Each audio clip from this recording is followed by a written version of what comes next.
Why don't we begin? And people to come in. It's a beautiful day where I am in the Champlain Valley of Vermont, Abenaki territory. And my name is Matthew Burke. I am a postdoc at the University of Vermont with the Gund Institute. And this is a project of, or a program put together by the Ecozoic Policy Project, Leadership for the Ecozoic, with support from the Gund Institute. And I'm so excited to have this group. And I know people continue to pile in. We also have Facebook Live going now. So we'll have people joining in different ways.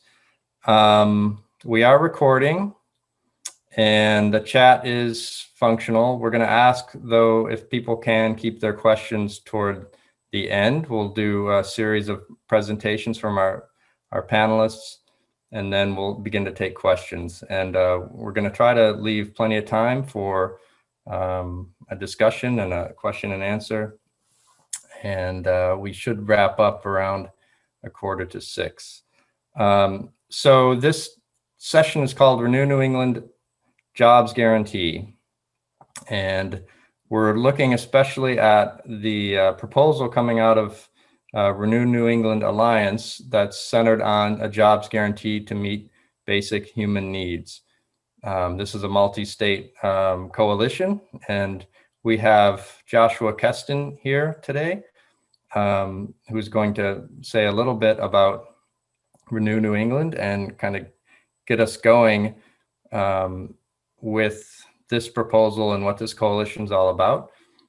Josh Kestin is the policy director at Renew New England and is also organizing at the state, local, and regional level for a transformative Green New Deal centered around both racial justice and a jobs guarantee. And I'll hand it over to Josh, who will present some intro comments on Renew New England and then introduce our panelists. So thank you so much. Josh, it's you.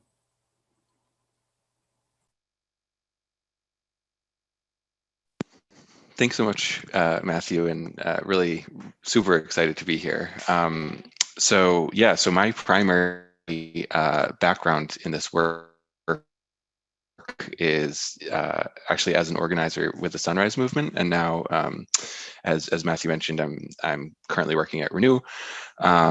So I'm just going to give a quick intro on Renew, just to give everyone a sense of like what we're up to here in New England, and then I'll introduce the other panelists. We've got a really incredible panel up here today, and after that, I'm really looking forward to hearing what everyone has to say, and hopefully we can have a lively discussion. So what is Renew? So Renew was formed early on last year in order to address the overlapping crises of racial injustice, mass unemployment, widespread economic exploitation and deprivation, as well as the coronavirus pandemic, and of course, the very real and imminent prospect of severe and irreversible ecological collapse. And our premise, for launching Renew, was that these social and environmental crises that I just mentioned are, routinely treated as separate and distinct problems. But we thought when we connected series of problems that have to be addressed holistically. So we brought, I just got the notice that my internet connection is unstable. Can everyone hear me okay? Yeah, okay. For now it's coming and going, but for now it seems okay. Or maybe not. Go ahead. Okay, cool. If feel free to just cut in, and I'll connect on my phone. It'll be okay. Yeah, so as I was saying, we brought together over 150 organizations across New England into a coalition. So we're talking about frontline communities, racial justice advocates, labor unions, indigenous nations, housing justice organizers, youth climate activists, and we're guided by a majority BIPOC regional council that represents the coalition members in all 6 New England states. And we, as the coalition, went through an extensive grassroots-led process to determine our shared policy goals for the region. And then we produced a really detailed map of what a serious Green New Deal for New England would actually look like. And unsurprisingly, that map, that vision revolves around a jobs guarantee. And so I should say a little bit about why we saw the jobs guarantee as so central to our project, and what concretely it could look like right here where we live. So here's the thing: like, the way we've all been conditioned to think about labor is just completely backwards, and we're so used to the backwards narrative that it sometimes feels like kind of natural or even inevitable. Okay, so what do I mean by that? So, well, we're used to just reflexively assuming um,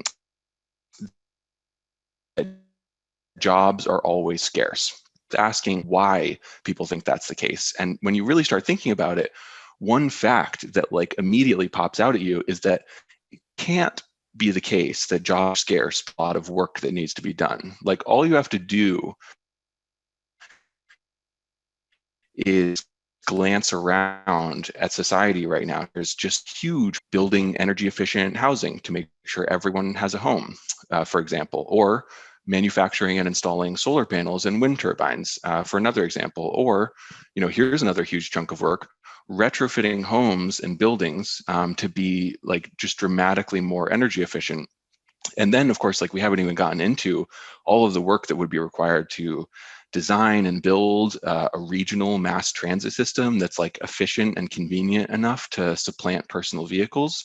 And then, of course, there's just, the massive expansion of care work and social reproduction that really needs to be done, like, elder care providers, school teachers, home health aides, nurses, et cetera. Like, because, like, there are lots of older people who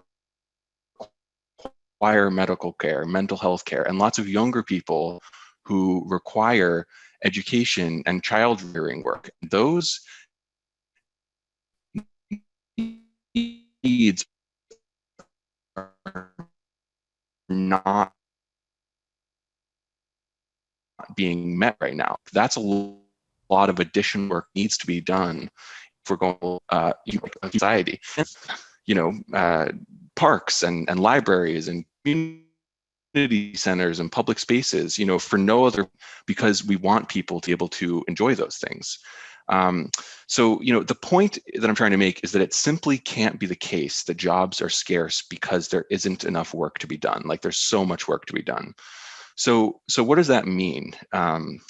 Well, I think it means we're kind of in a strange situation right now. And I think, interestingly, I think it's stranger than we often recognize, in which, on the one hand, we have mass unemployment, and on the other hand, we've got huge amounts of essential work that just isn't getting done.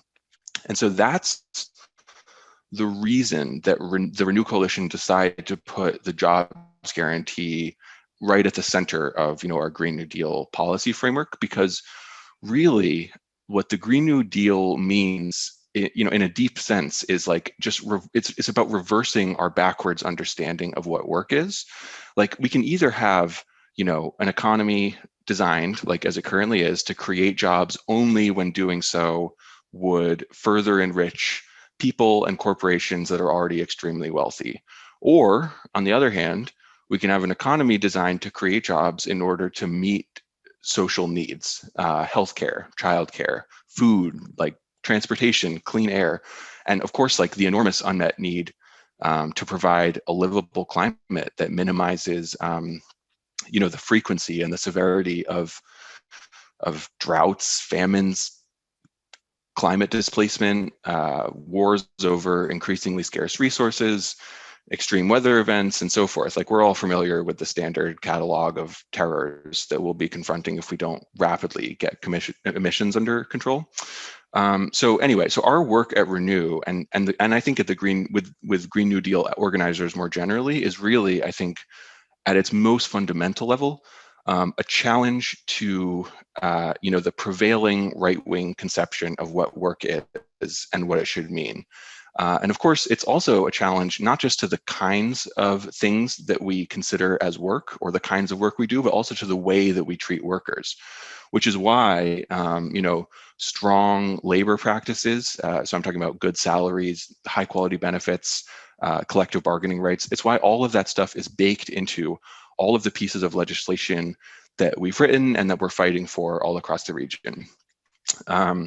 Okay, so that feels like a good segue for me to introduce the other panelists, all of whom have thought really, really deeply about the meaning of work and the way that workers are treated. And I'm really, genuinely really excited to be part of a discussion with all of them this afternoon. So first up, we've got Stephanie Yu, who's the Deputy Director of the Public Assets Institute, which is a Montpellier-based nonpartisan, nonprofit fiscal policy think tank working to improve the lives of everyday Vermonters.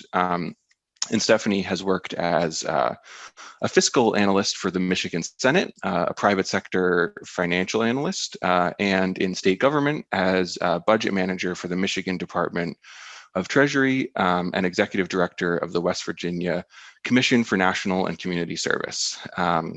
And then next up is Liz Medina, who's the executive director of the Vermont State Labor Council, AFL-CIO, and has previously served as the co-chair of the Goddard College Staff Union, UAW 2322. And then last year, Liz launched an oral history podcast called En Masse, which is part of the Labor Radio Network, in an effort to build up working class culture. So next up, we've got Pavlina Tcherneva, who is an associate professor of economics at Bard College and a research scholar at the Levy Economics Institute in New York, specializing in modern monetary theory and public policy. And her book, which is called "The Case for a Job Guarantee," which was released last year, is really the ultimate guide to the benefits of one of the most transformative public policies being discussed today. And then we have Fadhel Kaboub, who's an associate professor of economics at Denison University and the president of the Global Institute for Sustainable Prosperity. His research focuses on the political economy of the Middle East and the fiscal and monetary policy dimensions of job creation programs. So clearly, like, an extremely qualified panel. Yeah, so happy to pass it off to any of these other panelists for their thoughts. Okay, I think I'm up. Am I up? Yes, please go ahead, Steph. Thank you. Thanks for the introduction and for that good food for thought, Josh. I appreciate it. So as Josh said, Public Assets Institute is really thinking about state level economic fiscal policy from the perspective of everyday people and sort of what are the impacts. So the economy is not the stock market. What is happening to people and how are they experiencing the economy? And I think one of the things that Josh just made me think of is part of that conversation around what we think of as work or jobs, what we think of as good jobs, how we value those jobs. Also thinking about why we think private jobs are somehow better than public jobs, or we treat them like those are real jobs and public jobs are less real and less valuable and less worth protecting.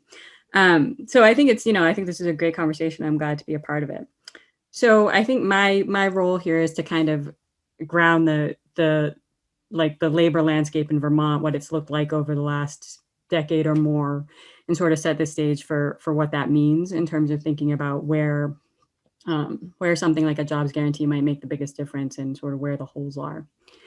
But I think any conversation about the labor landscape really has to start with the issue that the pandemic has obviously thrown things into just a lot of turmoil, and we're really talking about a very different world than it was a year ago. So I think that's sort of the kind of starting place, which is that we don't quite know where we'll land after this. I think one good thing about that is that it really opens up the possibilities for a lot of conversations. We're having conversations about the role of government and about sort of our obligations to one another and what work is important, what's essential. So I think that really does open up the possibilities for a lot of conversations. I do always come bearing charts, so I will share my screen and sort of start to jump into that and try to kind of give you a quick overview of the labor landscape in Vermont.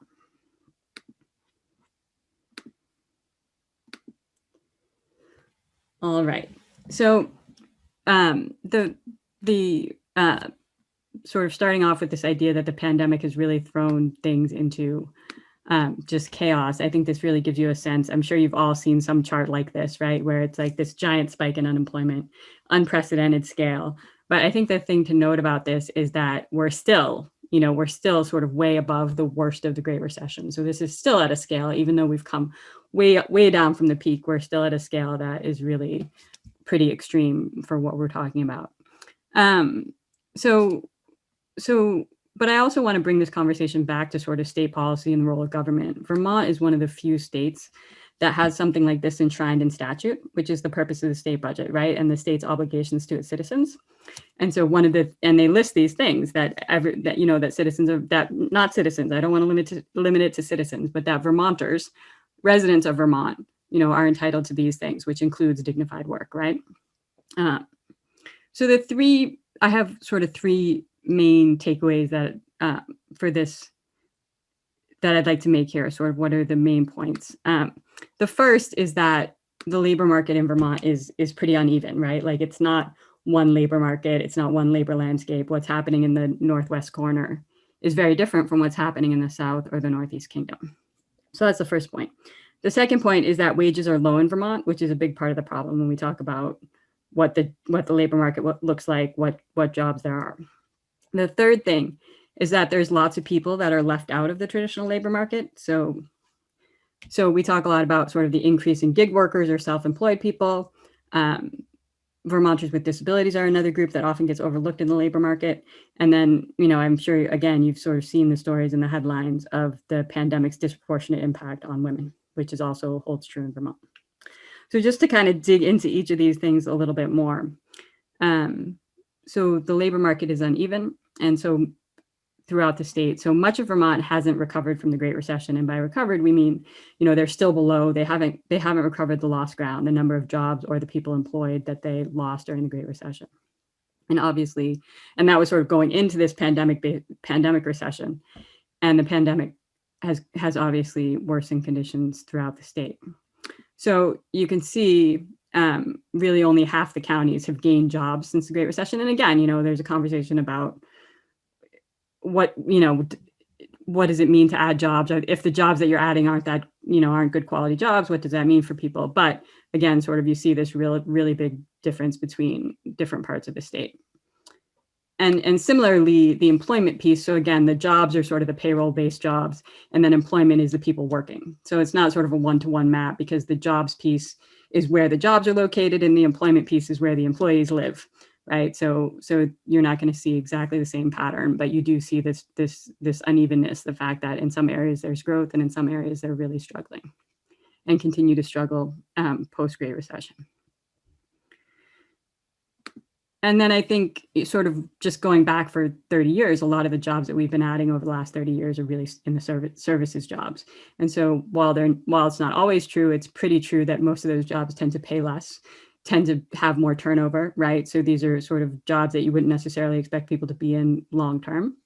And so you can kind of see from this, all of that job growth over the last 30 years is really in the services. And then you can clearly see sort of the fall off in 2020 as a result of the pandemic.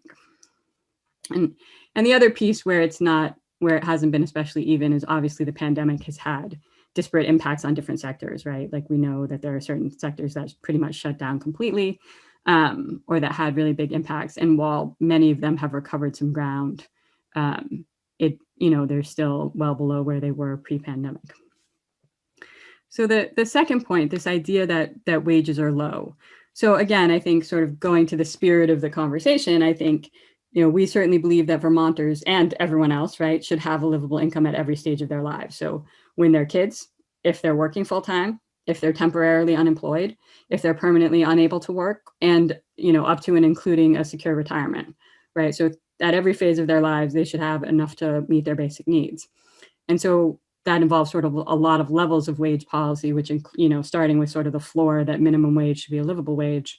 But I think this slide really gets to this idea that even the average wages in Vermont are pretty low. So this line represents the US average of both wages and prices of things. And this sort of price basket includes housing, which, so, Vermont's prices are pretty average relative to the rest of the US, but wages are really low. And again, we know that rents do tend to be a little bit higher than average in Vermont, but only about a third of Vermont households are renters. So, and again, it's pretty different across the landscape of Vermont. So you can see how that Chittenden average wage really brings up the average wage for the state, and that you see a lot of the other counties' wages are much lower than that. So on the third point, I think, this idea that many are left out of the Vermont labor force. So just to kind of give sort of the baseline demographics for the Vermont labor force, I think people hear a lot about sort of the aging of the workforce in Vermont. What I see here is the biggest difference is really the racial demographics in Vermont, obviously, compared to the rest of the country. Our demographics really haven't changed that much over the last 30 years, unlike the rest of the country as a whole. And then you also see that the education level that Vermonters tend to have more bachelor's degrees per capita than the US as a whole.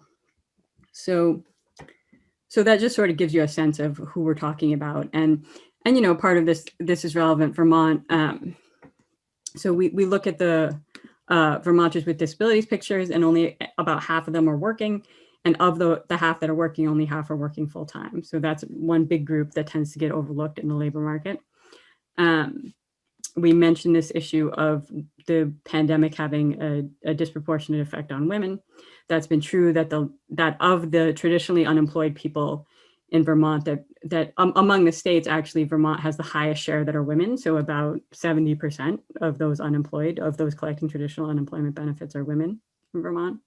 And so that's a big group. Again, it's sort of a question of what happens from here. Vermont was starting from a pretty good place in that we have pretty good labor force participation by women relative to the rest of the country, but sort of how long it takes this to recover, and how much of this has to do with caregiving responsibilities and some of those other things that, again, sort of tend not to have monetary value in our economy, but are obviously work that needs doing and has needed doing this year, especially. So that's another piece. And then the other piece, which we don't tend to have a lot of hard data for, but is true in the rest of the country and is true here as well, which is that BIPOC Vermonters tend to stay unemployed longer after recessions. And, there's more of an impact on BIPOC Vermonters in terms of the job prospects after a recession. And then the last point, I think, in terms of the uneven sort of picture of this is the same unemployment claims chart that I showed at the beginning, but what we did here is sort of break it out by the type of unemployment benefits that people are receiving. So what you see there is that the red band is those that aren't traditionally covered by unemployment. And this is sort of another area where that term is even sort of misleading, right? Where in general, a lot of workers don't qualify. In normal times, a lot of workers don't qualify for unemployment benefits. And even of those who qualify, many don't get them. But in this case, there was this expansion by the federal government to open it up to more, and a lot of that band, that's self-employed and gig workers. So you can see that sort of red band stays pretty steady, and there's quite a few of those people who wouldn't normally be part of the unemployment system who are still requiring benefits now. So again, sort of coming back to this, still 30,000 Vermonters receiving unemployment benefits. And again, a pretty big number, and a good chunk of them are these people who wouldn't traditionally be included in that. So sort of a quick overview of sort of where we've been and where we are, and how much the pandemic has just sort of thrown things into upheaval. But so I think that we're still sort of absorbing the impact of the pandemic, but I think there's also opportunity in that. there's a lot of gaps in labor policy, I think, that Josh called out, and then I'm sure many of you will bring up. But again, what we choose to call work, how we value it, the undervaluing of caregiving and other essential work. I mean, we clearly saw this. Vermont actually did provide some hazard pay to essential workers, unlike a lot of states, but it was still relatively minimal. Vermont also provided some comparable stimulus payments to undocumented workers, which not a lot of states did. So, there are, again, sort of these gaps where people get missed and left out. But I think, and then there's also this question of why are Vermont's wages low? What are the forces that keep those wages low, that push those wages low, that stop them from going? And what can we do about that? And a lot of that has to do with labor policy. I think you also mentioned the childcare system, which again, we know it's both too expensive for parents and not paying, and can't pay the workers a livable wage, the providers a livable wage. So, that childcare system is broken in multiple ways.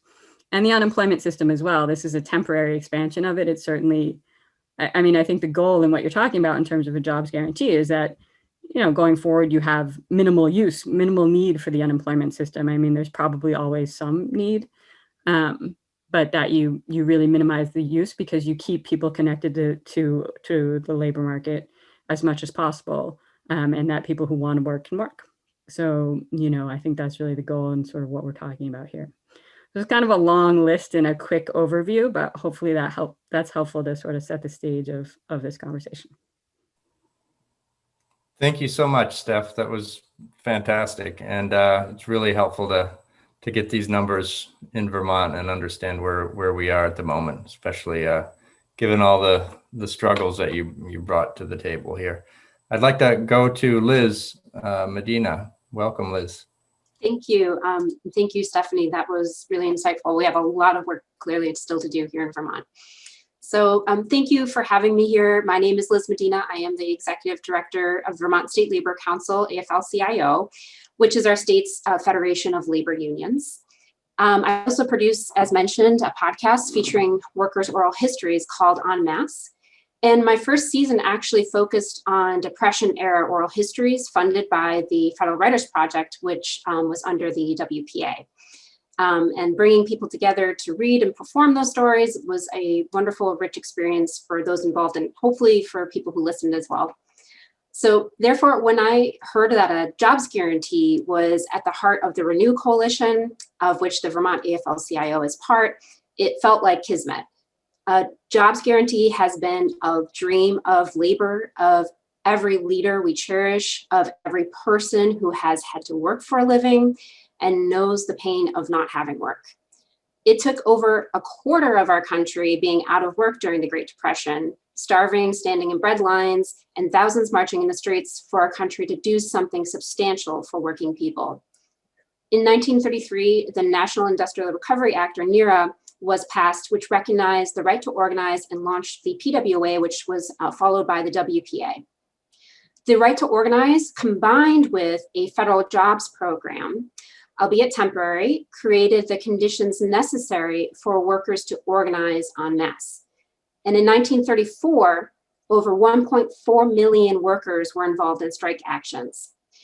A mass labor movement was forming, creating a power base for FDR and the New Deal Democrats to pass the kind of bold legislation that made the post-war period the most prosperous in our nation's history, with the lowest levels of income inequality we've seen since we've begun measuring them in 1915, which lasted until the 1980s. And so the growth of the labor movement and the successes of the WPA led to bolder visions, in particular a vision for a future in which one's ability to make a living wasn't dependent upon the manipulations of the market by a few.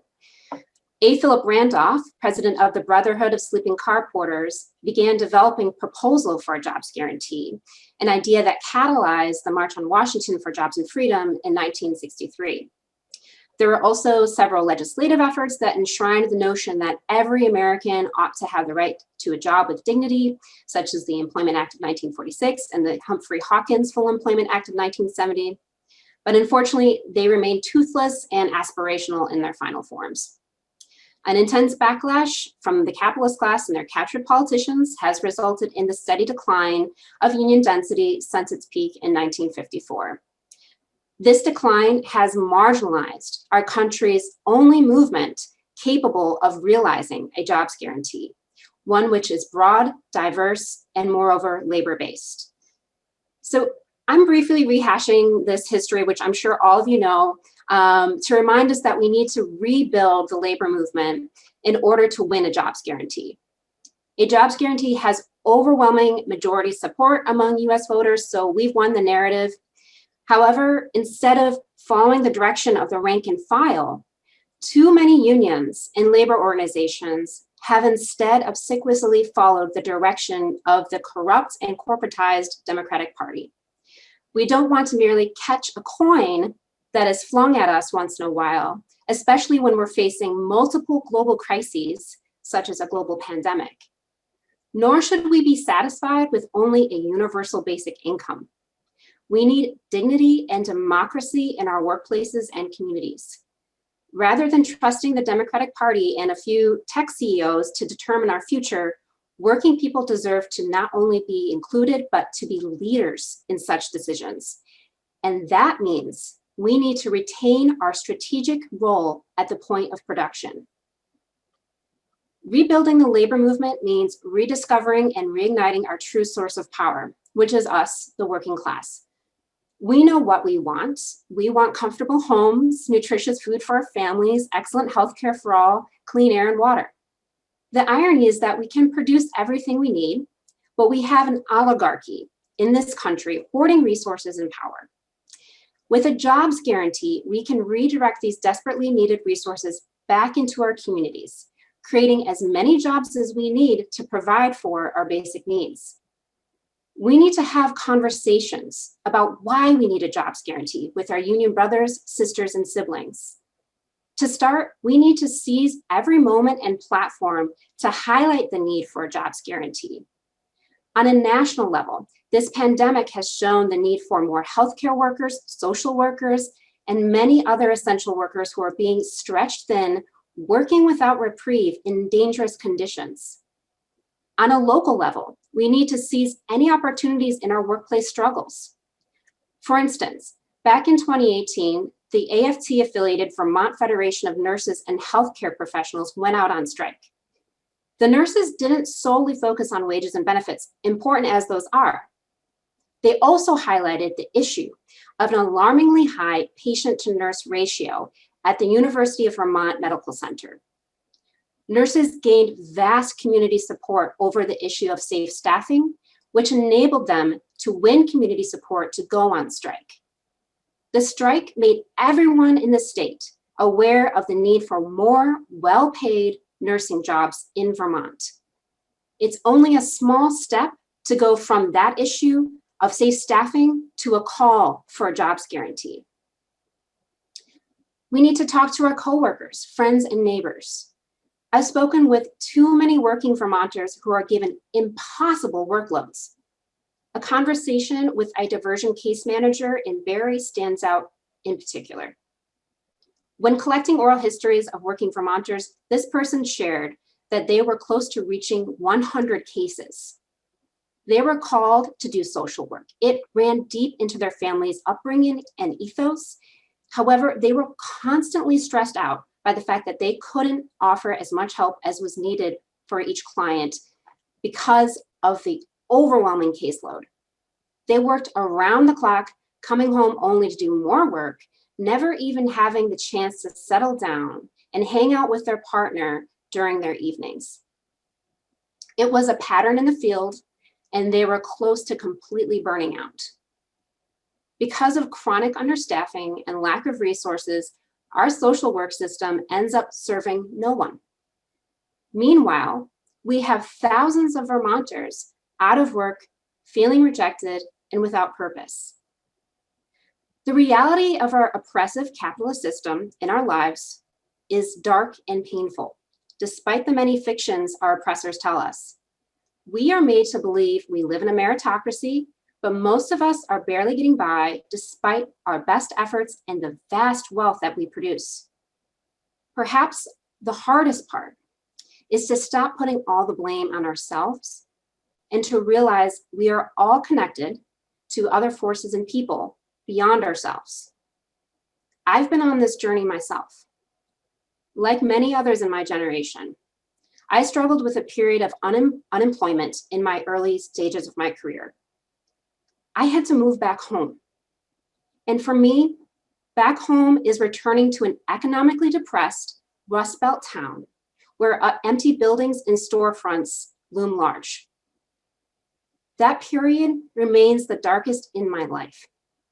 Yet I refuse to let shame and fear control me.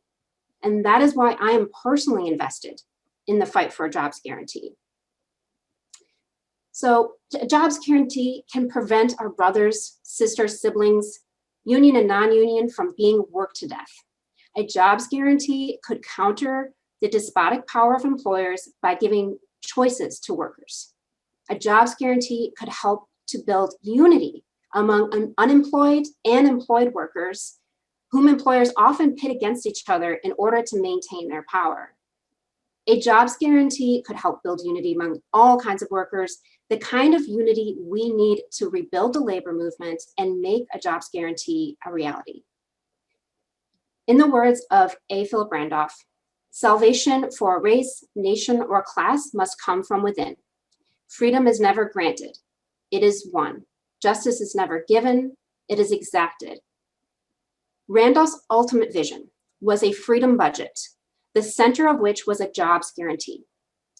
The time has come to honor both ourselves and our movement's forebearers.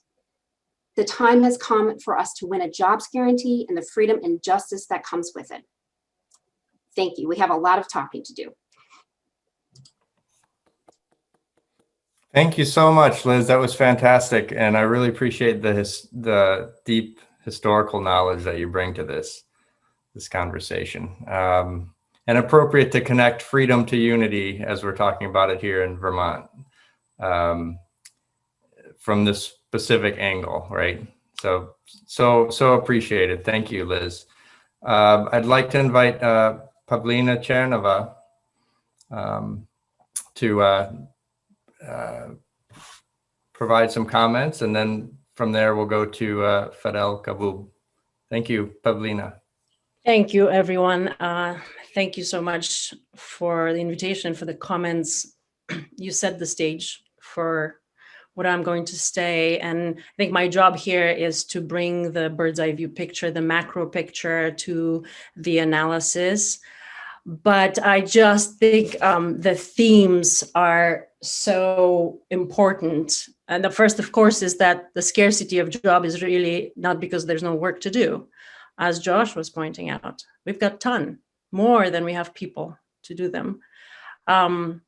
My perspective would be that the scarcity of jobs is there, not just because of lack of vision, that we are not valuing the public sector work and the importance of the direct contribution that government can make, but doesn't. But the scarcity is there also because of inaction, because of omission, and also because of policy, specific policy. So I want to bring that perspective, how economists think about unemployment, how they reproduce these false frames that it is natural, that it is unavoidable, and even perhaps even necessary. I think this is really important to debunk. A second thing I want to talk about is that there is a certain sense in which unemployment is perennial. It is with us. It is typical to this economic system, the system that has this very peculiar heartbeat, a system that grows and shrinks and grows and shrinks, and it's subject to all sorts of vagaries of market vagaries, from trade to technology, etc. And the collateral damage is always people. It's always jobs. But there's nothing unavoidable about that. You know, that we do have very direct means and methods of creating employment when jobs are sacrificed for one reason or another, right? So that's the second part. The third issue I want to discuss is how I'm hearing in this conversation this dire need to create support for ongoing essential work that is not being done. that our society needs, and that we are regularly told that we can't have these things, from childcare to elderly care to infrastructure to social care to environmental work. We're constantly told we can't have those things. And this is extremely important to keep in mind as we re-envision the future of work, what kind of society we have. But I want to also shine a light on another aspect of the job guarantee, and that is that it is a public option.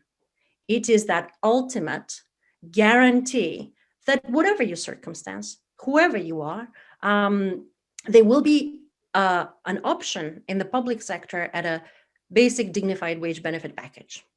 So those I think in the discussion we can proceed to talk about that they probably should be seen as somewhat separate things, because essential ongoing permanent sector work must be there at all times. But there will always be this heartbeat to the economy that will mean that some people will be losing their jobs and gaining their jobs. And we want to also make sure that that is no longer part of our macroeconomic world, right? That we have an option for people who need jobs, whatever the circumstance. And finally, I want to say a few things about how, just like Liz was saying, how once you imagine a world in which the employment is a right and everyone has access to that right, that really represents a new social contract. And it does change the rules of the game, the labor market, how we live, how we relate to each other. But very important point that was made is that, in fact, the fates of the working people and the unemployed are indelibly intertwined. They cannot be separated. So I had a PowerPoint presentation, but I'm not going to do this. It's just going to be dull and boring. But I think it's several things to point out. It is absolutely essential that we organize around this idea because it is extremely popular. And I had numbers, and I'm happy to share them, that it's not just popular, but it is the job guarantee garners bipartisan support. Even conservative support is upwards of 50%. And these surveys are recent and being replicated around the world. Just this morning, I was looking at a new one from France, 79% support for a green job guarantee in France. YouGov did a survey last year, 70+% in the UK. In the United States, in the recent years, it's been consistently in the 70%. So it is, even though at the federal level, there are movements at the federal level, right? Whether the federal government pursues a job guarantee policy, I think it's still good local politics to organize around it. Okay, so the next thing that I wanted to say is that from a macro bird's eye view perspective, there are a couple of things to keep in mind. Of course, each of our struggles is going to be much easier, and each of our activism is going to be easier if, of course, we have the umbrella policy, which can kind of empower the local job guarantees if we had the federal policy.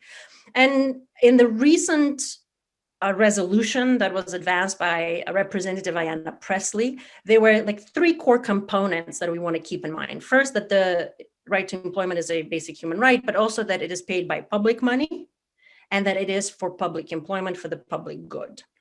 So that would be kind of the aspirational context. And then there's the macroeconomic context.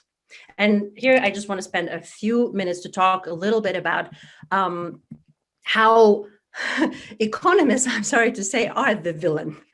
And we got to reject the frame that unemployment is natural. And where it comes from is these old calcified theoretical notions that unemployment is just something that is unavoidable, that the market can create only so many jobs, that policy really does not have a lot of levers to push unemployment below what the market deems to be the natural level. Because if policy attempts to do that, it might generate undesirable inflation. Some people are familiar with this. Some people who don't watch the Fed are surprised to hear this, that actually the central bank has an unemployment rate that's a policy guide. That's a positive unemployment rate of some percentage, 3.5, 4.5%. That is the policy guide that tells them when they need to step on the brakes and remove whatever stimulus they might be offering in the economy for fear of seeing inflation. And of course, when you think about this, you know what the channel is, that too many people have jobs, too many people have incomes, too much spending power, and perhaps too much to eat. And thus, we have to fight inflation by actually sacrificing employment or tolerating some positive level of unemployment. That is so ingrained in the macroeconomic model, in the way orthodox economists think, the way models are put together, whether they're the Congressional Budget Office, whether they're the central bank. There is this notion lurking in these macro models that unemployment is natural and is desirable for macroeconomic stability and price stability. And so in my work, and the work of Fadhel and our colleagues, we try to debunk this idea that in fact we do have alternatives. We can create jobs. We can use the job guarantee itself to provide the kind of economic stabilization and even price stabilization that currently unemployment is used for. And so in our work, we, at the macro level, the policy level, we reject the necessity of unemployment as a policy tool, and that we argue that the job guarantee will be that buffer. It will be that powerful force that will increase when there are recessions. Just naturally, it's a demand-driven policy. When people need work, they tap into the job guarantee. It is that very expenditure by the public sector that provides economic stability, and it's so much better than just throwing money at the problem. Right? When the person has employment, the whole world is different than when they rely on unemployment, however generous it is. And so the job guarantee is the stabilizer that grows in downturns, that provides employment when jobs flee due to trade or whatever, and that shrinks when economic life returns to the community. When the private firms and mom and pop shops start springing up and they start offering employment. So it is actually that buffer that increases and shrinks in the same way that unemployment does. And so from the bird's eye view picture, the public sector is always responsible for unemployment. The public sector is always responsible for the social costs of unemployment, for providing, however meager, support and assistance for the unemployed, for anti-poverty programs. The unemployed are part and parcel of the public sector, whether the government recognizes this or not. We are responsible collectively for the social fallout of unemployment and all of the human costs. In my work, I kind of catalog and document them, and they are very large. It is a very expensive proposition to tolerate unemployment and its social costs. It is a much better policy to inoculate against those and provide a job to a job seeker, a good job with decent pay, with good benefits. Okay, so at the macro level, we have two choices. We either tolerate the system based on unemployment, that unemployment yo-yos, it grows, shrinks, or we have a public option that provides the requisite missing job opportunities. That kind of policy commitment that this would be done at all times, not just in the middle of a pandemic, but also in the so-called fully employed economy, right? There's still people seeking work, even in the best of times. That kind of policy commitment that there will be employment opportunities there at all times does represent a new social contract. And so I want to just run through what I think might be some of these pillars of the new social contract. And the first one is based on this discussion that we've had so far, that unemployment is really vandalism. This is a term that Bill Vickery, an economist, used to argue. Unemployment is vandalism. We accept from the macro level, the policy level, this vandalism as some sort of necessary. And because we have direct employment and direct action, it is certainly not necessary. The second part is that if the public sector is responsible for the social costs, then it actually has an obligation to do things better, to not, quote unquote, support a system based on neglect and devastation, whether it's environmental, whether it is human, and then pay for the costs, real or financial, for this kind of neglect, but it actually has a responsibility and obligation to pay for investment in those communities, for investment in people, in our most precious resources. The next part of the social contract is that, yes, the job guarantee is our economic stabilizer, which means that our overall economy is more stable with direct employment than without it. And by implementing it, we actually can establish a new labor standard. What that means is when a person has a public option for a job that pays $15 an hour at a minimum, with Medicare, with Social Security, with paid vacation, that's the standard. The person who doesn't have that, they have an option. And if the employer who doesn't offer those benefits wish to retain those workers, they have to match the standard. So it is important, it is foundational to establish a standard through employment, in addition to the other ways in which we attempt to establish the labor standard. In other words, we have a minimum wage policy, all well and good. We have to raise the minimum wage, but if you can get a minimum wage policy, minimum wage job, you don't benefit from that standard. So we need both the legal legislated wage, but we also need the employment option that you can access that, right? We can have, I mean, I think, healthcare needs to be separate from employment. That has to be part of the social wage. That has to be part of the standard that we aspire to.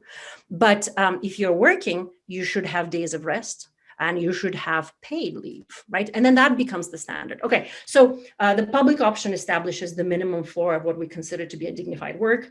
The second aspect is, you explained it very well, that when we have public employment, we actually value different things. We value socially useful things. We value people. We value the public good, the environment, the very many things that don't have immediate commercial return, profit return, and must be done nonetheless. In fact, that's what our care economy is, right? The environment doesn't pay, but the environment nurtures us. So we have neglected, in fact, what seems to be important. Okay.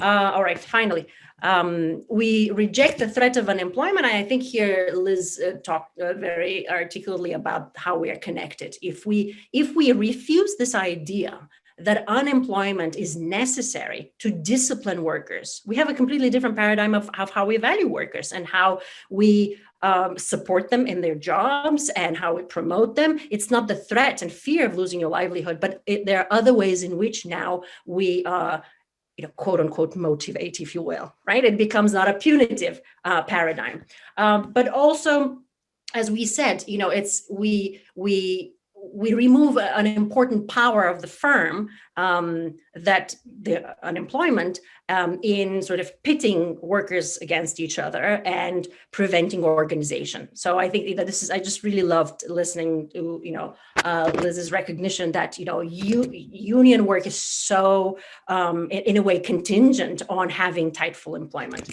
Okay, next. We reject trade-offs. We're told technology is going to take away your jobs. Trade is going to take away your jobs. The green transition is going to take away your jobs. And people are fearful of that, and they don't pursue the kind of policies we need. But now we have an answer, and Fadhel will talk about the importance of the job guarantee in the environmental movement. And finally, we embrace democratic design, that in fact these policies must be implemented from the ground up, in cities, in towns, in localities where people know exactly what they need, the kind of work that must be done, who can do it, and can do the assessment and implementation that is necessary to make these policies resilient and to address specific community needs. So I think that last but not least, we kind of reinstate and reaffirm our commitment to this basic human right. That was part of the conversation on the New Deal. It was the Economic Bill of Rights had the right to employment as the first pillar. And we left that conversation, I think in part because economists convinced us that full employment is 3% unemployment, and there's the most that we can do. But we need to sort of return to that commitment and re-articulated through the job guarantee. So I'm just going to end here and pass it on to Fadhel. Thank you, Pavlina. This was a wonderful set of presentations. Really enjoyed it. And I'd like to add a few more components and transition us into talking more about the job guarantee in the context of a Green New Deal at the national level or at the local level. But first, I'd like to comment on a few of the things that were already said. I mean, the mainstream economists that Pavlina was referring to, let's remember that these guys were wrong about inequality. They were wrong about climate change. They were wrong about inflation. They were wrong about almost everything. That they were wrong about the financial crisis. Call their bluff. I mean, why are we still listening to these guys and giving them airtime on Bloomberg? So that's number one. Number two, the main argument that they have, which is, too much government spending on unemployment, on climate action, will just bankrupt the country. We'll have hyperinflation. We'll turn into a Venezuela. Well, the last 10 years have demonstrated that large government deficits, large government spending in the US, in Europe, in Japan, in the UK did not lead to inflation. Japan has the highest debt to GDP ratio in the world, 260%, and they have negative interest rates and they have deflation for the last 30 years.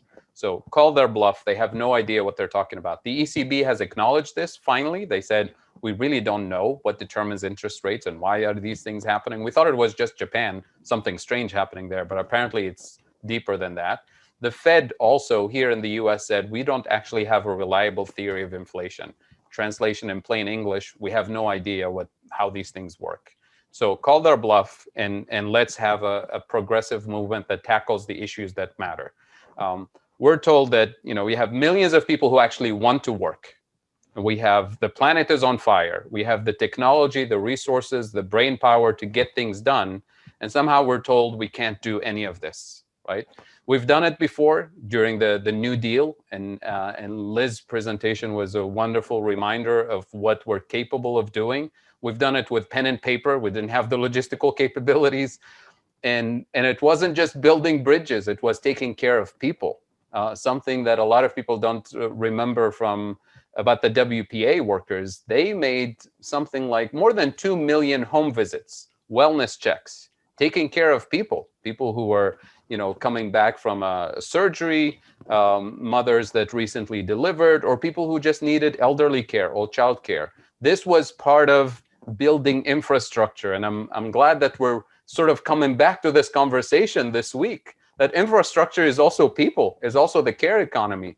And to look at the numbers of people that we currently have, not just during the pandemic, pre-pandemic, when we were so-called close to full employment or at full employment, the lowest levels since the 60s, when you actually dig into the hidden unemployment statistics right before the pandemic, there were not only millions of people who were still officially unemployed, but millions of people who couldn't take a job, not because they didn't want to or didn't have the skills, because they didn't have reliable transportation and the job didn't pay enough for them to buy a car or to have access to public transportation.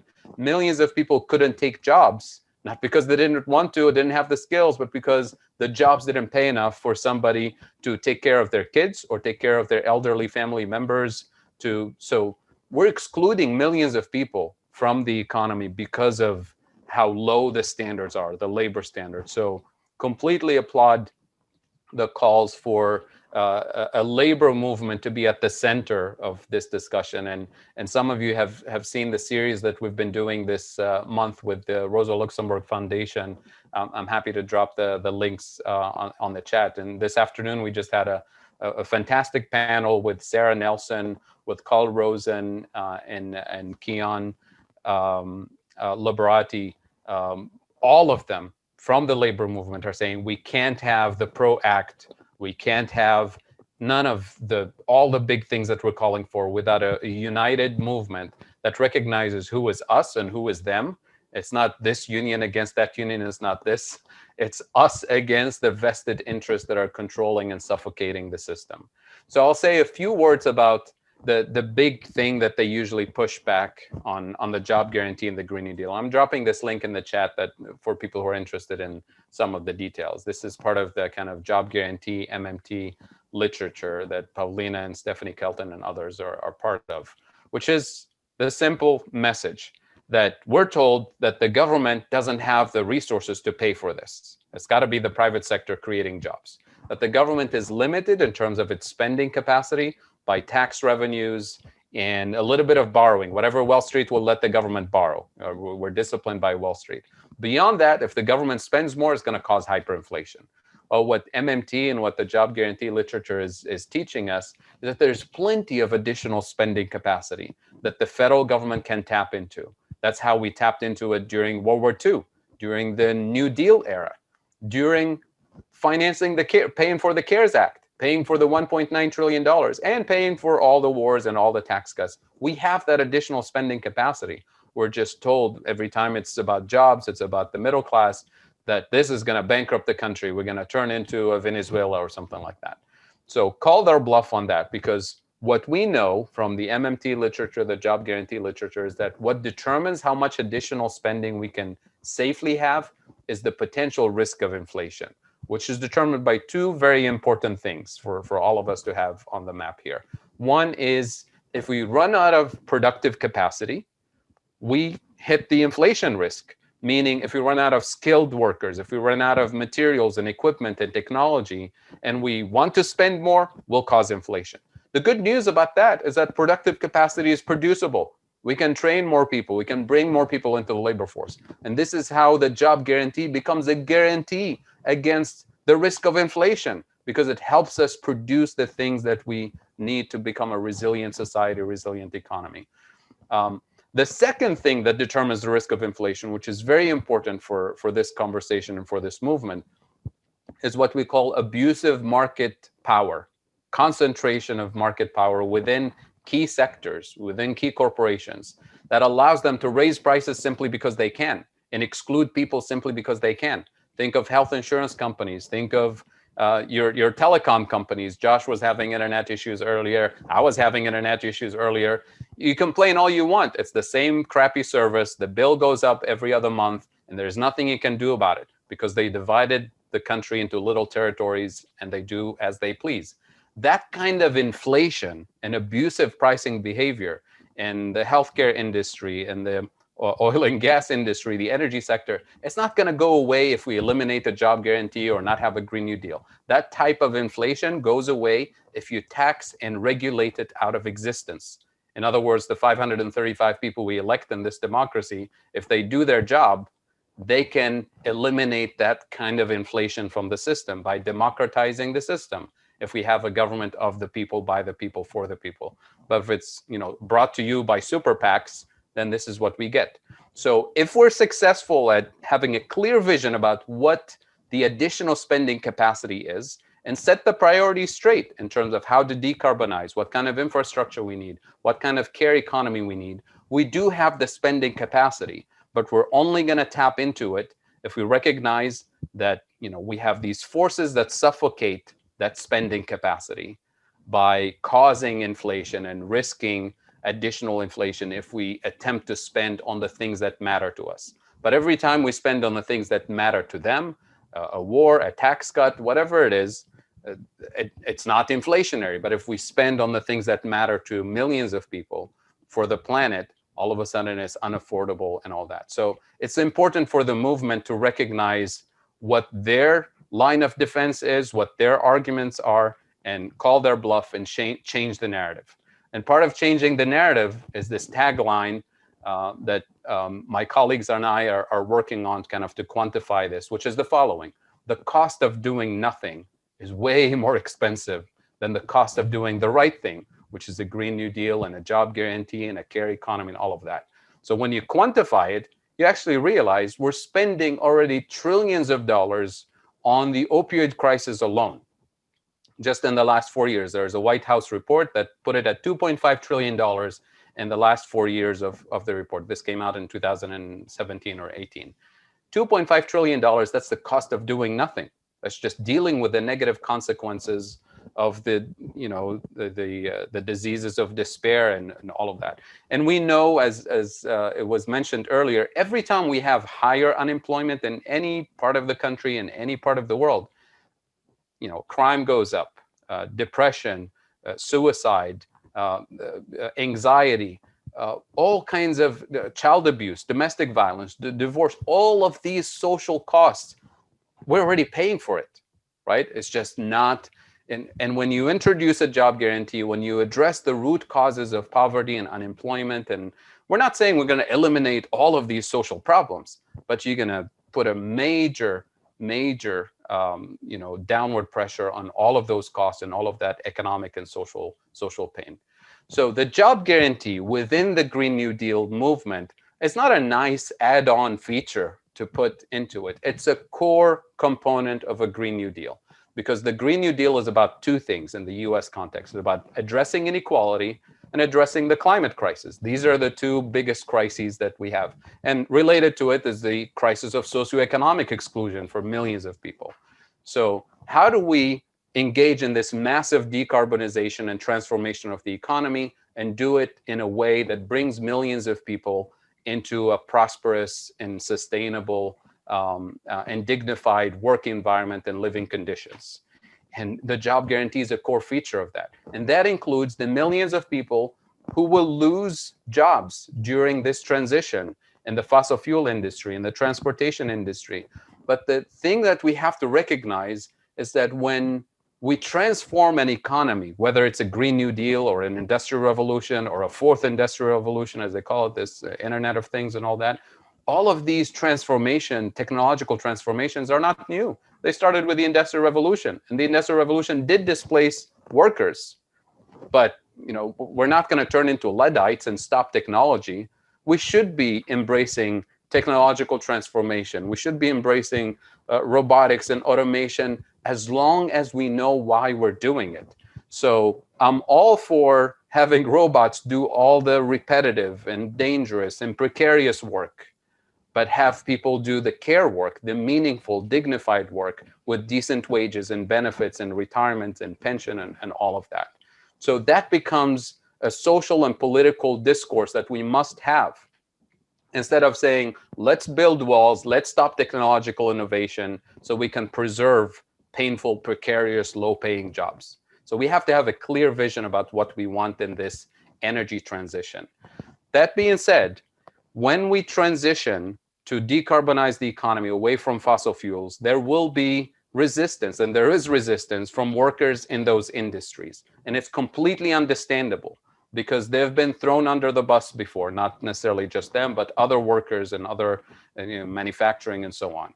Because they're being told, we want you to transition with us to this new economy, green economy. And we promise there will be jobs in the solar industry, there'll be jobs in wind turbines in this new economy of the future. But we're not guaranteeing that those jobs will actually be there for them in their own communities. So the job guarantee vision is take people as they are, where they are, and do on-the-job paid training to transition the economy. So we're not telling people, learn how to code, move to San Francisco, and maybe there'll be a job for you in the IT sector. So take people as they are, where they are. That has to be part of our vision for every local community to rethink and reimagine and redesign its own economy based on that core element, which says we're not going to throw people under the bus. We're not going to tell people to move out of town and go find a job somewhere else in the private sector, pay for your training and education out of pocket, get into student debt, and then maybe, and how are you going to do this for workers who are relatively close to retirement? They have a major pension maybe waiting for them in the fossil fuel industry. We have to have the federal government underwrite and guarantee a just transition, not with empty words, but by saying you're transitioning with the same pension plan. You're going to have a jobs and benefits package and income package that's comparable to your fossil fuel employment right now. Yes, it's going to be expensive, which means unions are not going to be able to pay for it. Employers are not going to be able to pay for it. And the only way we rapidly transition into this new universe is for the federal government to underwrite and guarantee that transition. States can participate in this guarantee. It could be part state, part federal, but the federal government can afford it, can do this tomorrow. And when you talk to fossil fuel workers and other labor unions who are publicly, hesitant to endorse a job guarantee, or especially the Green New Deal, behind closed doors, they say we've been burned before, the labor movement in general. So all of these political empty words about a just transition, and of course we want the clean energy and we want the clean air. We drink the water, we breathe the air. Of course we want the future clean energy system, but not on our backs, right? You have to guarantee this transition. So I think this applies not just to fossil fuel workers, but other industries that will be affected in the transportation industry, and other industries, the dairy industry, whatever industry we see as at risk in this category. We can't throw people under the bus, and we have to make sure we do this on a massive and rapid scale. And then the final thing I want to say, which was brought up earlier, this thing that you hear from talking heads on TV and economists in particular who say, well, you can't have a job guarantee because we need unemployment to discipline people. Otherwise, the whole system will, we're not going to have productive workers without unemployment, which is BS, nonsense, because we have tons of studies by businesses, employers, who actually tell you we don't actually hire the unemployed. When you ask them, who do you want to hire? Their top choice is somebody who's already working for a competitor, right? They're not even looking at especially long-term unemployed. Their number 2 choice is somebody who's working, but maybe in another industry, not even in the same related industry. Number 3, they say, well, maybe young college graduates or somebody who's recently unemployed, like recently, just a few weeks ago, or something like that. But if you go into long-term unemployment, the code is unemployable, by which they mean women, minorities, returning citizens, people without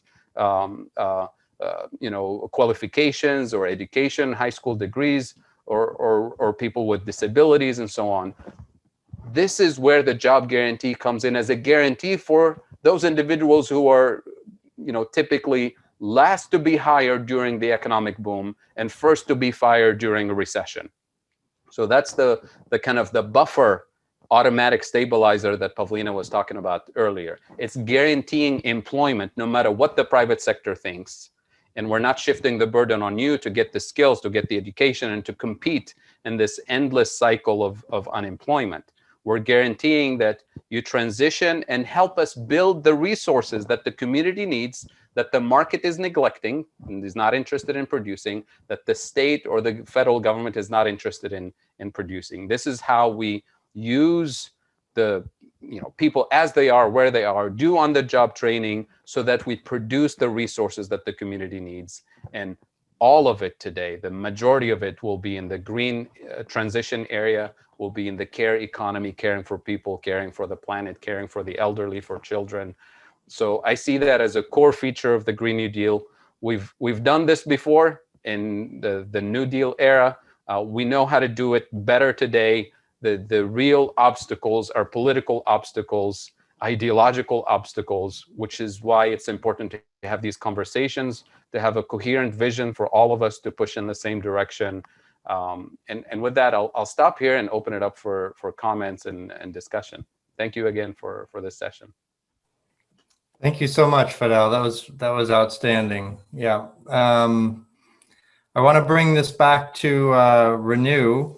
So we've got a couple of contexts that really have come out for me. One is the inherent instability of our moment, right?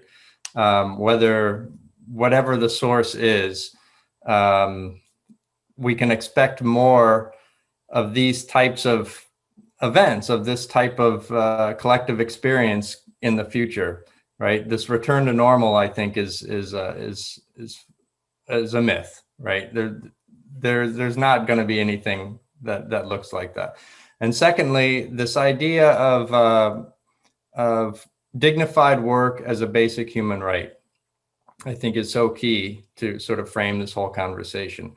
And thinking about it, especially I think in terms of the work of care, is so key right now. And I'm really excited about bringing that perspective to this conversation as we're thinking about Renew New England and the work that needs to be done across communities of this region, at the state level, at the local level. That's where I'd like to go and start with the conversation from here. I'll also invite people to, we're a small group. That's great. People can write in questions into the chat, or otherwise just raise your hand and we'll have an opportunity to share some discussion. But I'd like to start with that question and maybe bringing Josh back in, and then whomever among our panel. How do you see that care work coming out and being manifested, I guess, from in the relationship between the federal project, the federal work, right, getting into the communities? Pavlina, you've written about sort of a democratic tendency of this type of project. How are the communities themselves engaging with this job guarantee, directing the work so that we can be sure that it's actually the work that needs done and that is responsive to the moment? So Josh, maybe I'll start with you and then we can open it up to anyone.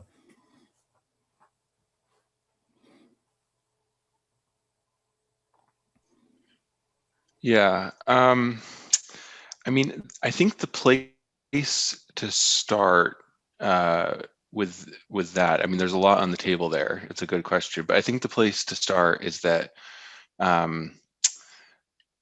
you know, what Pavlina said about a jobs guarantee being extremely politically popular and a good issue to organize around, like that's reflected in polls, but it's also like very much reflected in my own personal experience. Like I'm an organizer for the most part, and what I do is community organizing. And you know, I think it's really interesting that you know, good jobs for all plays really well in community meetings, on the doors, during campaigns, just in one-on-one conversations. Like people actually are already very much in favor of this idea, but the challenge, you know, in these conversations is typically about raising people's expectations about what's possible. Like lots of people who I talk to, the main objection is that they just don't think anything is possible. And that's not too surprising, honestly. Like 50 years of neoliberalism means like all of our imaginations about what is possible is just radically constrained. And that's why I think, you know, the legislation that we've written and introduced and are organizing around, that's why I think that legislation is so helpful, because, you know, the legislation is so concrete, because you can bring the conversation back down to earth and say, look, like if we passed such and such a law in Massachusetts, we'd create tens of thousands of jobs retrofitting 1 million homes over the next decade to increase energy efficiency and make homes healthier and safer, like removing rodent feces and asbestos. And like if we passed this other law in Rhode Island, for example, we'd shut down all polluting industries and like use and transition the workers, give them as Fadhel was saying, like give them like free job training, give them pensions during the job training, like work with them one-on-one to talk about like what is the kind of work you'd like to do. And you know, when you concretize the conversation in those in with community organizing, when you like bring it down to the actual like very specific level of like this piece of legislation would do X, Y, and Z and would get us closer to a jobs guarantee, people, that's how you sort of like expand people's imagination in terms of what's possible. And that's how you, it's that sort of like deep community organizing that changes people's perceptions of like what they can win collectively. Yeah, I think that's where I'd start.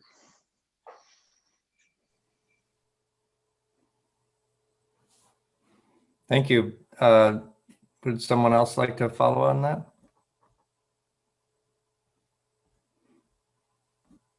Okay. I would add something. I mean, if I could, Please. I'm also hearing this theme of sort of some of the process issues and all the things that get in the way of what people are interested in achieving and what actually happens. And I think, you know, I look at it as sort of the very small scale of the Vermont State House and sort of why business as usual is all that ever sort of happens, and sort of really sort of nibbling around the margins of things. And I just, you know, it's not the most interesting part of it, but the process questions of sort of how those things get operationalized, I think are a relevant piece of it too.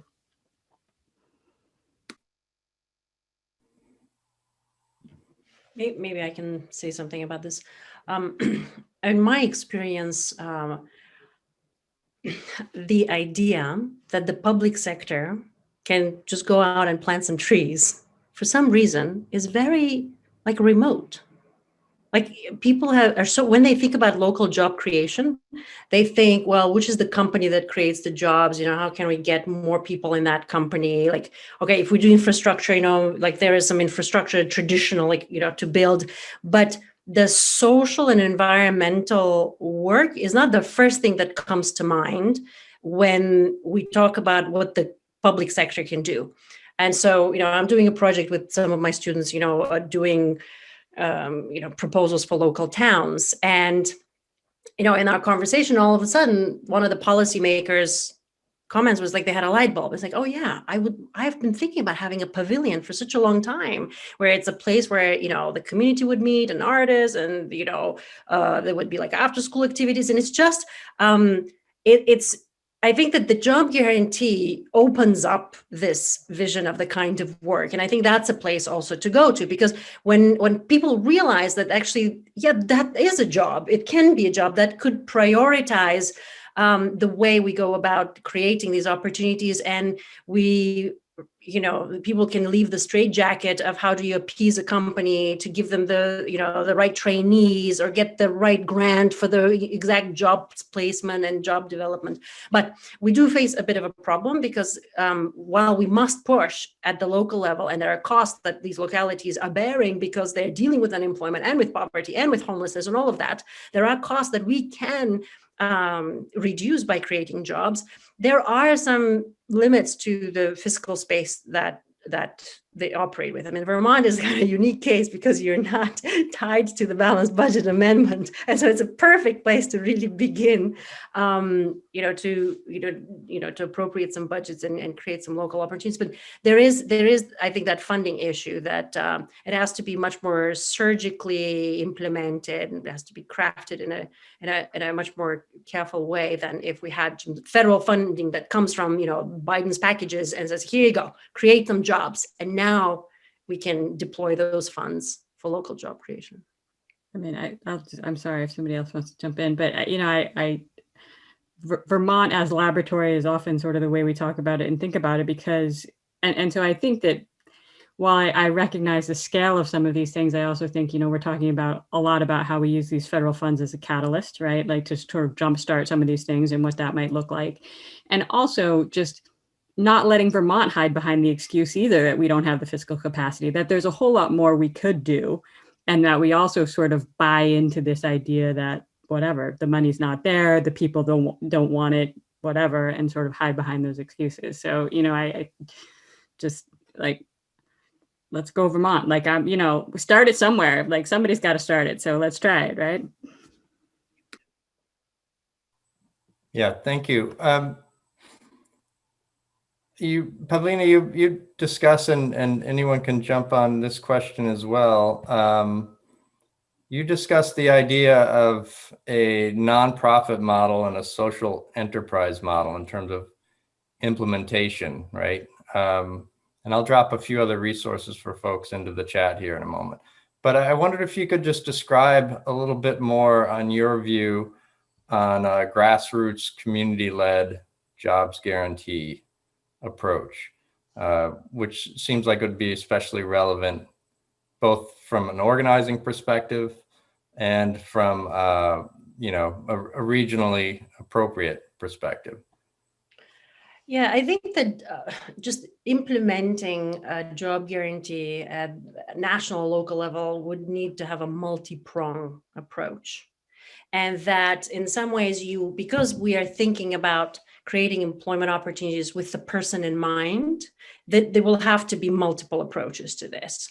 You know, you could have a federal agency that does the job creation and provides a lot of federal employment. We could have federal government providing funding to localities and municipalities and say, okay, hire anyone you need to hire to do what you are doing, and you don't have the staffing needs and the funding resources.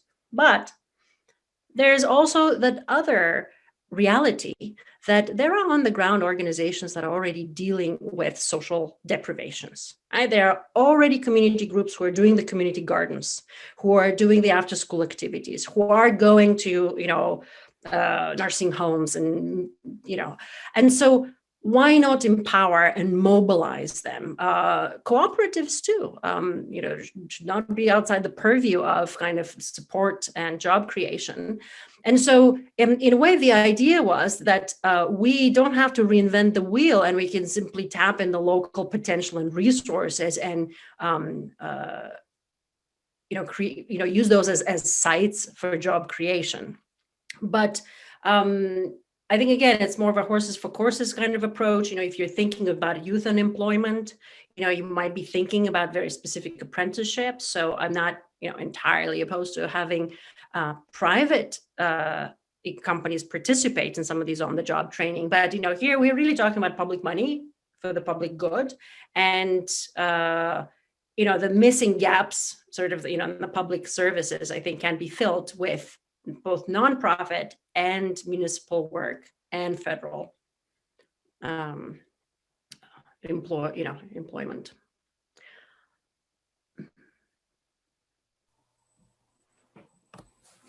There was definitely a strong focus here on the green jobs and then also in the chat related to ecological restoration, for example. I mean, a lot of this does come around to the type of work and the type of jobs and our current moment and what's needed. So I'm wondering, in terms of meeting people where they are and meeting the needs, again, of communities, what specific type of work might we prioritize and organize around, and what types of jobs, recognizing that this isn't all about infrastructure jobs in the way it's conventionally thought of, right? There's work that people need to be able to do immediately that doesn't necessarily require a lot of training. What type of work, especially in the green jobs, the environment, and so on, that we really ought to be prioritizing it, and how do we get people involved with that type of work? I'm happy to address some of these questions. So I'm part of a coalition here in Appalachia called Reimagine Appalachia, which is Ohio, West Virginia, Pennsylvania, and Kentucky, about 100 organizations. And the blueprint, if you look at the Reimagine Appalachia website, the blueprint is sort of a mini Green New Deal for the region, which includes restarting the CCC administration. And I'm happy to report that there will be a bill coming out soon for a 21st century CCC administration to repair the damage of the last century and create thousands of jobs in these 4 states alone, and to invest in regenerative agriculture and local food production, which reduces the carbon footprint for transportation and so on.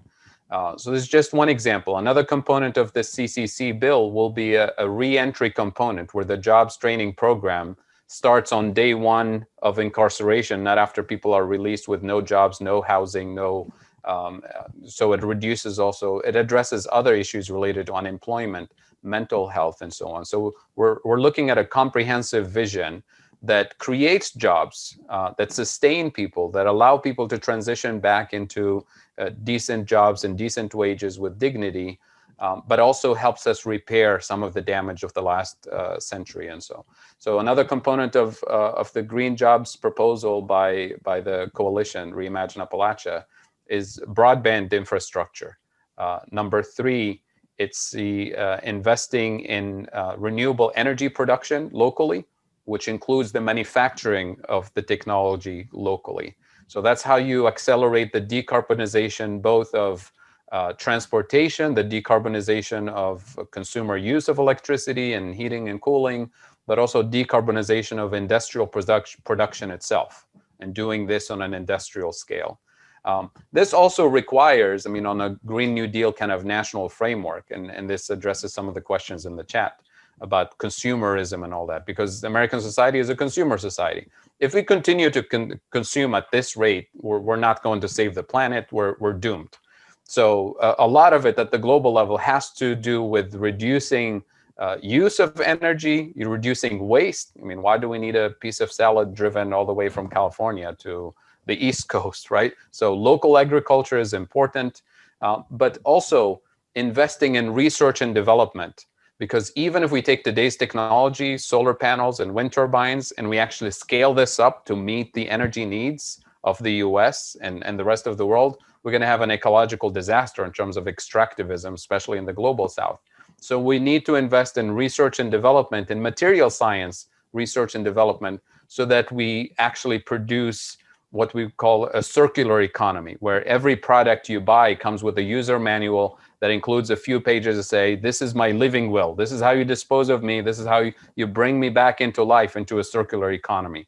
That's really, and we're not there yet. To be honest, we don't even know what we're going to do with the solar panels when they go, obsolete in 40 years. Landfills, we haven't invested enough research and development into that. So this has to be part of the answers. The technology we have is good, but not good enough. We can go far with what we have. We can jumpstart this transition, but we also have to commit the resources to figure out how do we create a truly circular economy. So MMT, as some people said in the chat, yes, we deal with the risk of inflation, and we say, yes, government spending, we can safely spend more, but we're not implying we should spend more and consume more at the same pace with the ecological impact. We're saying we have the capacity, just like we sent people to the moon, we can do the same and figure out how to invent a circular economy and how to fix the damage. So we have the tools, but we're not saying, let's consume at the same rate and burn the hell out of the planet, which we could do if we wanted, but that's not what we're advocating for. Maybe, yeah, thank you. Maybe I can also answer your question. If you want to bring it to the even smaller area, like a town level, like what would you do? So as I said, I have my students looking at two communities in New York with the idea that New York was once the forerunner of the New Deal, and yet we're not doing the New Deal projects now to be a forerunner. But what they're doing is, just like Steph's analysis showed, who are the unemployed? Who are the underemployed? I mean, that's, I think, the first step. You need to know who you're going to be creating jobs for. Then we were looking at very specific deprivation. So one of the communities, for example, has a lot of single moms that are unemployed. Another community, it's not the case. This community that has a lot of single moms that are unemployed has a lot of pollution issues and asthma, way above national average. Okay, the other community actually has a lot more problems with mental health issues. Okay, and then the community that has more mental health issues actually have a lot more environmental groups. Like they actually do have these nonprofits and social groups that are doing environmental work, but they don't actually have enough doing sort of the mental health support work. And so I think that these are the sort of things that you could do at the local level to figure out what are the gaps in the social needs that you might address with job creation. And I do think that in this debate, about Biden's infrastructure plan, what's infrastructure, it's so important. We just have to, draw the line. And I feel the same way when I talk about green jobs. So in the book, I argue the job guarantee was always green, because if you take care of a person, that's green. You are essentially, not allowing human waste and neglect, the sort of social costs that we have. And of course, you have to also think about the envelope within which, we are organically connected to the natural environment, but it's also us. And so, suppose we weatherized all homes, but we had homeless people. Would that be a green policy? They all weatherized, but we've got people on the street, right? Or suppose everybody had a good job, but we were polluting the environment, just like the comment, in the box. So it's just, they are not separable. And so when we talk about green work, I think addressing care needs very much falls under green work. It's not just environmental care needs, it's also people care. And so if you want to think about, what kind of funding might be coming down the pipeline from Biden, and we'll see how the politics play out, but, there will be some things that will be ongoing, like the public health crisis is not going to go away tomorrow just because, we have vaccination rates. There will be people on the ground that will have to do some sort of logistical support. So we can keep thinking about that. And that would be an obvious place where I think there will be money at the local place. So these would be just some examples of how you might think about like local job creation that is public service. It's not, and it is addressing some specific need. Thank you, Pavlina. And I know you probably need to go soon. So I do want to say thank you so much for joining us. I appreciate it. Yeah. Thank you. And I'll try to tune in through the phone, but I do need to step away from my computer. I Okay. really enjoyed this. Thank you so much. It's been fantastic to have you join us. So thank you so much. Thank you. We'll go to Andrew had a question, and then I'd like to invite any of the panelists to ask one another a question, and then we'll probably wrap it up. Andrew, go ahead. Hi, thank you so much. Can you hear me?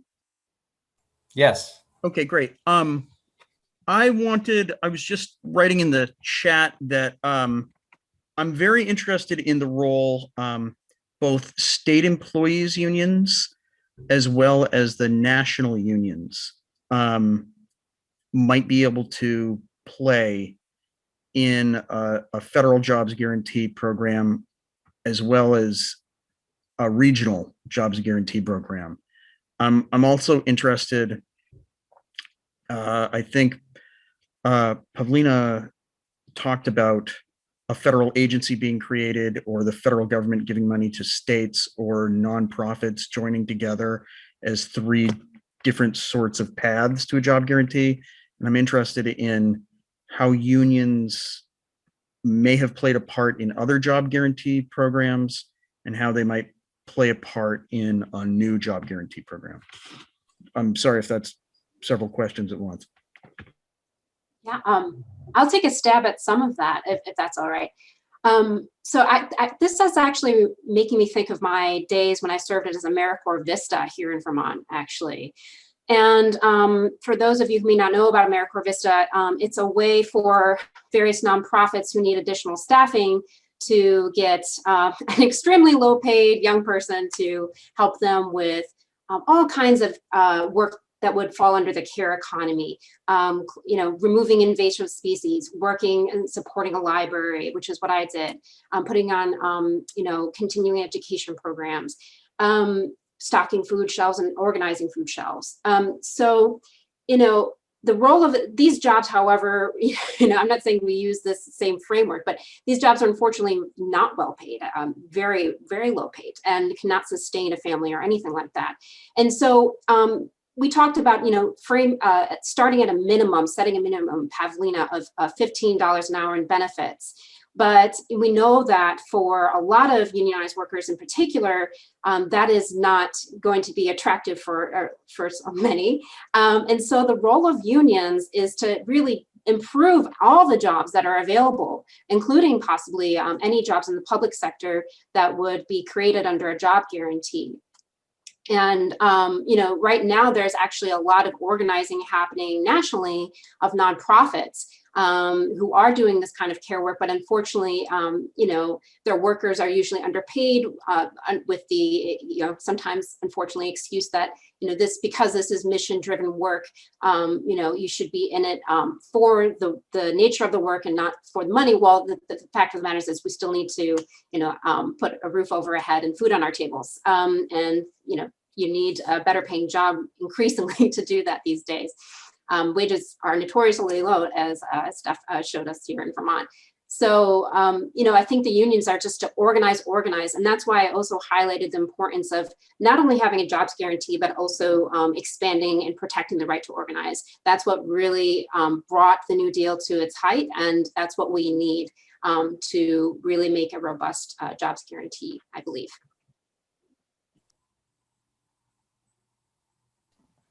Absolutely. I'll add a few thoughts to this. I mentioned earlier this Rosa Luxemburg series that we're doing this month, especially today's panel. I highly recommend taking a look at that, Andrew, where you heard labor leaders talking specifically about why and how to organize for a job guarantee from a labor movement perspective.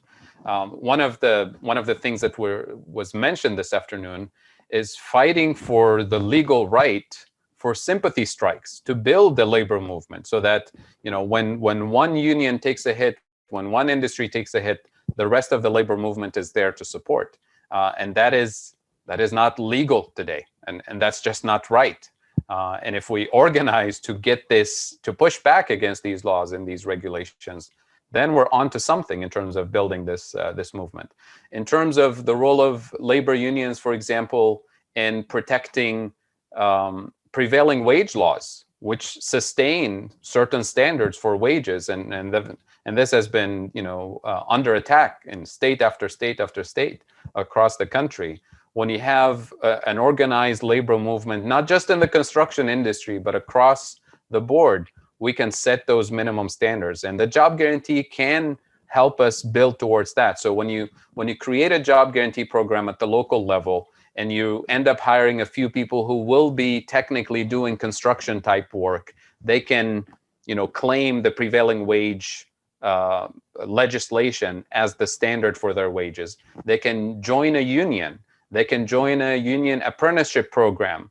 Unions can be part of the design of a job guarantee to build resources for the community, and do the on-the-job paid training. This is something that, you know, our generation completely forgot, that it used to be normal for people to get a job, join a union on day one, and become an apprentice, learn the skills on the job, not go get the training, pay for it out of pocket, and then maybe if you're lucky, you find a job. So this role, we can reclaim the role of unions in the apprenticeship and the job training program, not just in construction and manufacturing and the trades, but across the board, including healthcare, including elderly care, childcare. This is the world that we should be allowed to imagine and to create. The problem is that we have been so beaten and weakened as people, as a movement for decades, that we're not even allowed to think about the possibilities of how we organize this. So I'll leave it at that. There's plenty of additional discussion to be had about how labor unions should what role they can play. And next week, by the way, at 1 p.m., we're having the third and final installment of this series, and it will be breakout sessions. So I would invite all of you to join us, and we'll have a lot of labor leaders joining us, and academics and policy people and organizers, to unpack a lot of these questions, including the question that Andrew was asking today. Thanks so much, Fadhel. And I added a link to that Rosalux session, also to Ayanna Presley's press announcement, and the Renew New England, as well as several FAQs on the jobs guarantee that really provide a lot of the basics. So I really appreciate the focus here on sort of the systemic issue that we're both dealing with and that we're proposing, and also the cultural piece, right? Like really the fundamental constraint of reimagining and how deep some of this goes at a very cultural level. And I know we should all check out En Masse and Liz Medina's labor radio, for more on that. So I'd like to briefly, we're just about out of time, but briefly invite any of the panelists, if you'd like to say a last word, and then I'll turn it over to Gary Stuardt, who's with the organizing committee with Vermont Renews. And Gary's going to provide some ideas about how people can continue to get involved with Renew New England. So Steph, Liz, Fadhel, or Josh?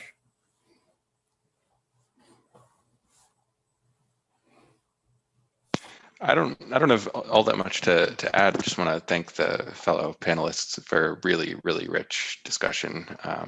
I certainly learned a lot, and yeah, really, really appreciate all of your time. Thank you. Yeah, and I will definitely second that. Thank you all so much for taking some time out on well, what is here at least a very beautiful afternoon. And thanks also, Liz, for dropping in the podcast link. Check it out. You can actually listen to that while you're outside, so that will be nice. Gary, please close us off, and thank you all once again, and I look forward to continuing this work together. Thanks, Matt, and thanks for the extraordinary extraordinary panelists for just an incredibly rich dialogue.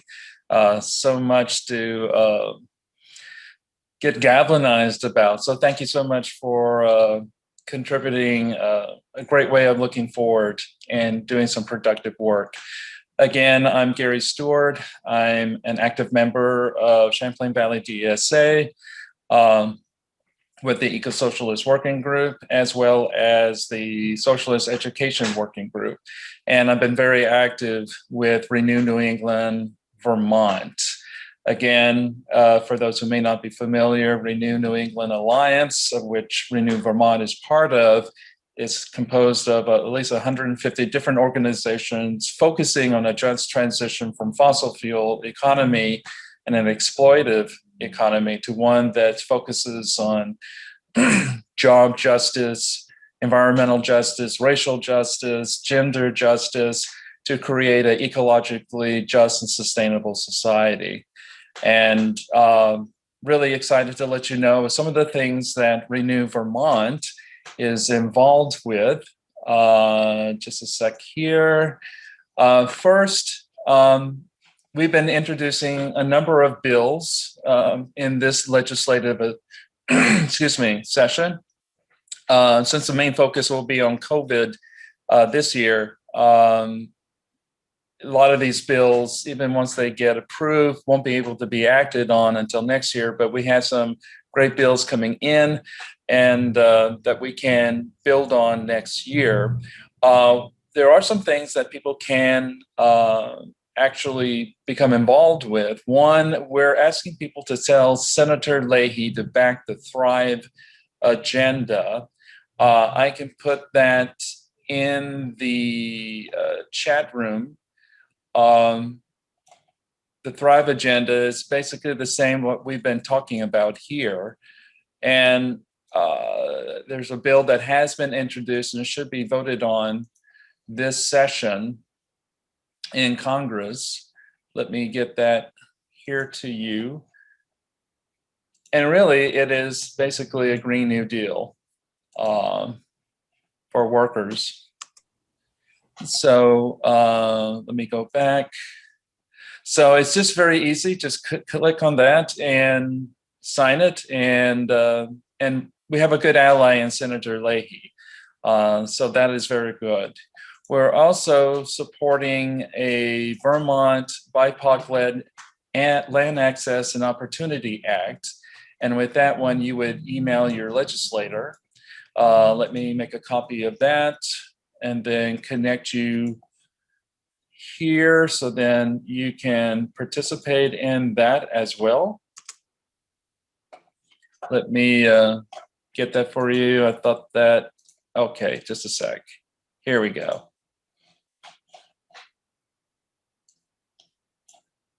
Let me make a copy of that and come here. Just click on that and you'll be able to do that. And let me go back again. Again, that is a joint effort led by Seating Power Vermont to urge the House Committee on General Housing and Military Affairs to take up House Bill 273, the Vermont BIPOC-led Land Access and Opportunity Act, to help communities within the BIPOC community to have better access to getting land, which is a real issue here within Vermont. The next is to support our regenerative economy bill. I know, Matt, you've been very involved with that as well. And that has been introduced. Let me share this link to where you can contact your legislator if you're in Vermont to support that. Let's see here. Okay.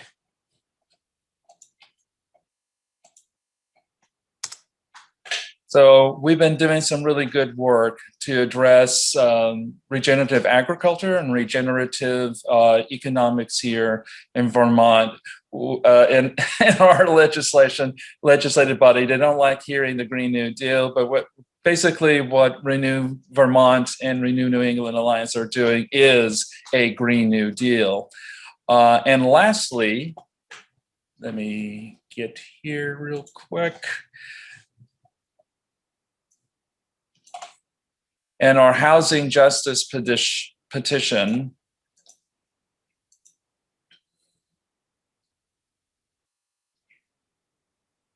Yes, we're looking at housing justice for all Vermonters.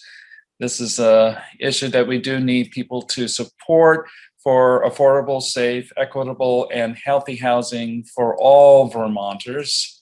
And again, this is something that all the member states within the Renew New England Alliance are supporting as well. And let me put that right here. And then really lastly is that we have one more upcoming event that's coming up, and which is May Day. And we have some exciting things coming up for May Day. Which is focusing on just transition in Vermont. This is part of the Thrive agenda. And I'm going to put a link to that event once my computer speeds up a bit. It's a little bit slow right now. Okay, here we go. But anyway, we do have an event that is coming up later for May Day, and we would like for y'all to participate in that if you're in the state of Vermont. I'll just have to wait for the computer to proceed. I'm sorry about that.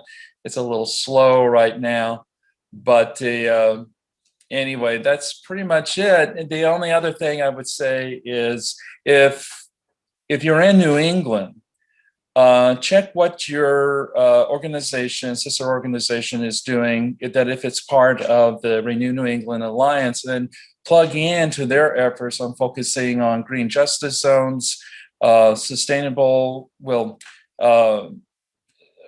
green retrofitting of housing and food security. Here in Vermont, we have working committees who are working on these, and we are looking for people to participate in these working groups. So if you are interested, you can contact Matt or you can contact me. I'll put my email in, and we're looking for community leaders, whatever stripe, to be part of this process. So thank you very much. Let's see here, forgive me, putting in my information. And feel free to contact us. Thank you, Matt, for this opportunity.